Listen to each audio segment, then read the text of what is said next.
Ryan, is there any update at all on Anthony Mantha and how long he might be out? No, not yet at this time. Yeah, sorry. What do you maybe, we've talked about the starts and this group has shown the ability to come back. Like what maybe you want to see out of them in the first period that you're seeing as the game progresses? I think you probably answered your own question there. So we want to see what we do at the end of the game. There's always a fine line. Like your first couple shifts are important to set your game up the way you want to play.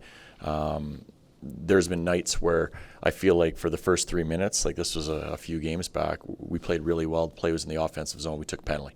And then we're on our heels for a lot of the rest of the first period. So there's little different stretches like that you have to manage the right way. So making sure on the players' side of thing, you do your preparation over the course of the afternoon. They have all their information now, so go home, get yourself ready to play, and come back, you just play.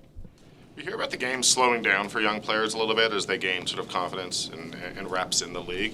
With Matthew Coronato in particular, that first goal sort of went to the puck, found space. Has the game slowed down for him a little bit, do you think? I don't know if it's, maybe. I mean, I think it's more about a younger guy understanding that he can do a lot of the same things that he did in university and he did in the American League here when he's moving his feet and he's playing the right way. So I think that's just a little bit of confidence in his own ability and in how he has to play the game. Does it feel like this was a big trip for him in terms of confidence? Totally. And we talked a lot before about him. Last year when he came up at the end of the year, his details were really good. So he worked on those in the American League. I mean, he knows he's a shooter and he can score, but he wants to earn trust to be able to play in certain situations. So now he's put himself at that point where he's playing with two guys that we use against top players. So he's done a really good job, and now I think he's feeling a little bit like he has a better understanding of what we expect out of him, and now he's comfortable in his ability to contribute. How much has Michael and Blake played into that confidence and comfortability? A lot. I mean, you look at Czar at the beginning of the year, I thought he was our best player for the first 9 games. And a lot of it has to do knowing that those two guys, they'll always cover you off type thing. So they set the standard for the way the team plays. So when you're out there with them, it's pretty easy to be brought along. As a coach, though, it also shows a lot of confidence to play young guys with two players like that who are going to be in difficult situations.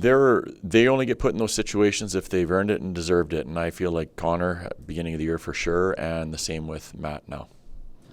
What have you seen from Yegor Sharangovich and Martin Pospisil when they played the center? I see two guys that are they've played center in the past, but they're learning as they go a little bit right now.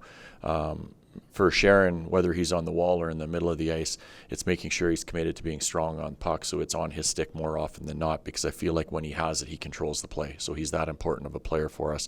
And Marty is same thing. I go whether he's in the middle or on the wall. Part of his identity is to be a physical player. So whether he's in the middle of the ice or on the wall, that's what we look for out of him, is he uses his speed and he's on the body.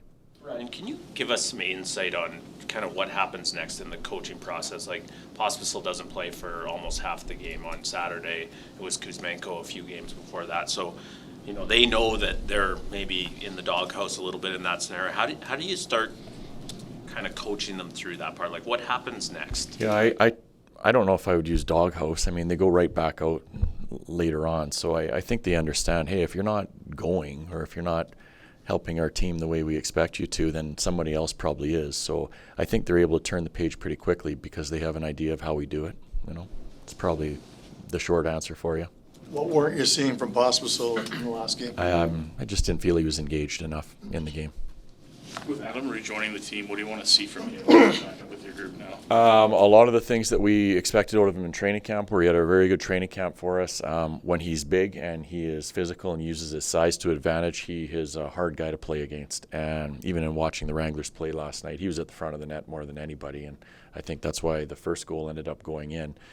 He uses his size the right way. He's a real difficult man to play against. Ryan, how close are you to kind of having a set or being comfortable with your 3D pairings? Like, how much of a work in progress is that still for you? I think it's getting there. There's a little bit more chemistry with Miro and Mackenzie right now. So we want to keep it going and see if we can develop something that's a little bit more concrete, I guess you would say. Andy and Baller have been really good, so we're not going to touch that pair for the foreseeable future as long as they keep going in the direction they have been. And then sometimes based on power play decisions, sometimes based on opponent, we've mixed around the third pairs.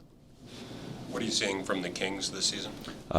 Probably one of the better teams in the NHL in regards to being able to play the game any way that it needs to be played. They're very good defensively. They don't give up a lot, and they're a very dangerous team off the rush. So all parts of the game that we have to make sure we're ready for tonight.